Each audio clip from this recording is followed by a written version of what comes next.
ఆయన నిన్ను తలుచుకుంటేనే నువ్వు బ్రతుకుంటావు. మళ్ళీ చెప్తున్నాను, దేవుడు అనే ఆయన ప్రతి క్షణం నిన్ను జ్ఞాపకం చేసుకుంటేనే నువ్వు బ్రతుకుంటావు. ఆయన ఒక్క క్షణం నిన్ను మర్చిపోయాడు అనుకోండి, ప్రారంభం చెప్తున్నాను కదా, ఫోటోకు దండడిపోతుంది తెల్లారేసరికి.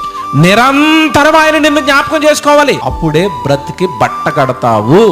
నాకు 2 యాక్సిడెంట్లు అయినండి, పెద్ద యాక్సిడెంట్లు. కారుకే వెనకాల నుంచి పెద్ద ట్రక్ కొడితే మాకు కారు ఇలా తిరిగి యాక్సిడెంట్లో బొంగరాలు కొట్టి డివైడర్ కొట్టి అవతలకి ఎగిరిపడింది. అలాంటి యాక్సిడెంట్ ఎవరికి జరిగినా మాక్సిమం చనిపోయే అవకాశాలు ఉంటాయి. చాలా మంది చచ్చిపోతున్నారు కూడా. నేను చచ్చిపోలేదండి, నన్ను బ్రతికించింది ఎవరో తెలుసా? నా తండ్రి. ఆయన గురించి చెప్పాలి కదా, ఆయన వాక్యం చెప్పాలి కదా, ఆయన గురించి ప్రకటించాలి కదా, బ్రతికించేసారండి. ఇప్పుడు నా ప్రాణం నాది కాదు, ఎవరిది? నా తండ్రి నాకు పెట్టిన భిక్ష అండి ఇది. నేను సభాముఖంగా చెప్తున్నాను, నా తండ్రి నాకు పెట్టిన భిక్ష నా ప్రాణం. అలాంటప్పుడు నా ప్రాణాన్ని, నా దేహాన్ని నేను ఎవరికి వాడాలి? నా తండ్రికి వాడాలి. ఈరోజు మీరంతా ఆలోచిస్తున్నారా? దేవుడి కోసం ఎలా ఆలోచిస్తున్నారా?